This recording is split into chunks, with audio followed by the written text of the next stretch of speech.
દર્શક મિત્રો નમસ્કાર, હું છું વિનાયક ખાન પઠાણ ને મારા સાથી મિત્ર ચીફ એડિટર તેજેન્દ્રસિંહ જાડેજા. અને દર્શક મિત્રો, આપ જોઈ રહ્યા છો ક્રાઇમ ડોટ ન્યૂઝ જામનગર.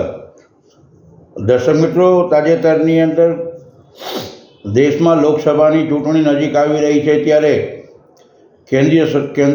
કેન્દ્રીય ચૂંટણી પંચ દ્વારા જાહેર કરેલા જાહેરનામા અનુસાર જામનગર જિલ્લા કલેક્ટર BK પંડ્યા સાહેબના અધ્યક્ષસ્થાને જામનગર જિલ્લા કચેરી ખાતે સભાખંડ ખાતે પત્રકાર પરિષદનું આયોજન કરવામાં આવ્યું હતું. આ પત્રકાર પરિષદમાં જામનગર જિલ્લા કલેક્ટર પંડ્યા સાહેબના અધ્યક્ષસ્થાને આગામી જામનગર લોકસભાની ચૂંટણીના નિયમો વગેરે આચારસંહિતાને લઈને સંપૂર્ણ લોકસભાને લગતી માહિતી આપી હતી. ત્યારે પ્રસંગે મોટી સંખ્યામાં ઉપસ્થિત પત્રકારો સહિત જામનગર જિલ્લા માહિતી ખાતાના અધિકારીઓ સાથે જિલ્લા નાયબ ચૂંટણી અધિકારી શ્રી તેમજ જિલ્લા ચૂંટણી તંત્ર સાથે જોડાયેલા જિલ્લા કલેક્ટર કચેરીના અન્ય અધિકારીઓની ઉપસ્થિતિમાં જિલ્લા કલેક્ટર સાહેબે પત્રકારોને સંપૂર્ણ ચૂંટણીલક્ષી માહિતી આપી હતી. હવે જોઈએ વિગતવાર સમાચાર. હું છું વિનાયક ખાન પઠાણ ને આપ જોઈ રહ્યા છો ક્રાઇમ ડોટ ન્યૂઝ જામનગર. જય હિન્દ, જય ભારત.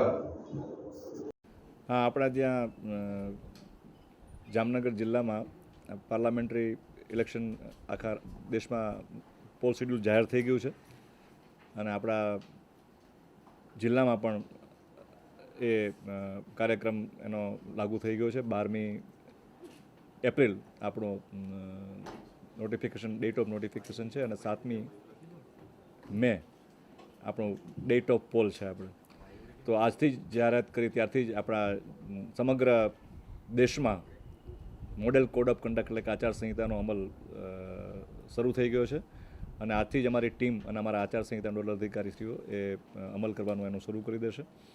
અને ચૂંટણીમાં તમામ તૈયારીઓ જિલ્લામાં ચૂંટણી પંચ અમારા દ્વારા થઈ ચૂકી છે.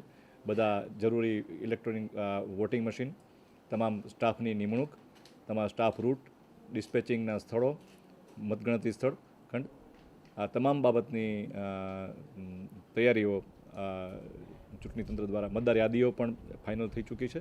એટલે તમામ તૈયારીઓ ચૂંટણી પંચ દ્વારા અત્યારે આજે પૂર્ણ થવામાં છે અને ચૂંટણી સ્મૂધ, સારી રીતે, વિશ્વાસપૂર્ણ વાતાવરણમાં અને નાનામાં નાના છેવાડાના વ્યક્તિને પોતાના મતાધિકાર મળે અને એને કોઈ અગવડ ન પડે મતદારને, એ તમામ આજે જે માનનીય મુખ્ય ચૂંટણી કમિશનશ્રીએ જે પ્રમાણે વાત કરી છે એ પ્રમાણે અમલ કરવા માટે જિલ્લા વહીવટીતંત્ર પણ કૃતનિશ્ચયી છે.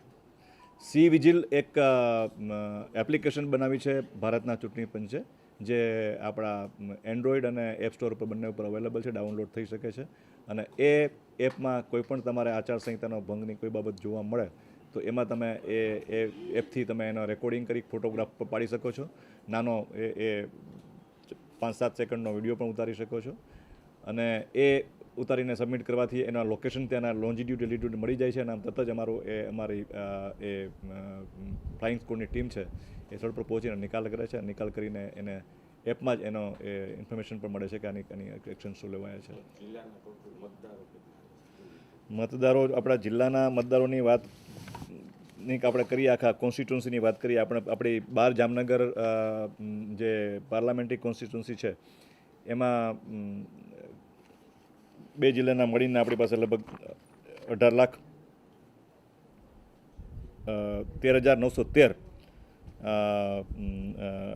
મતદારો છે અને એ તમામ મતદારોનું મતદાન થવાનું છે અને 1879 મતદાન મથકો છે એમાં મતદાન થશે અને વિધાનસભાની 7 વિભાગ આમાં સમાવેશ થાય છે. 12 જામનગર પાર્લામેન્ટરી સંસદીય મત વિભાગમાં એ 7 વિભાગ, 2 દ્વારકામાં મતદાર વિભાગ આવે છે, વિધાનસભા મતદાર વિભાગ, અને 5 આપણા જામનગર જિલ્લાના, એમ કુલ 7 મતદાર વિભાગ બનીને એક આપણો પાર્લામેન્ટરી મત વિસ્તાર બને છે.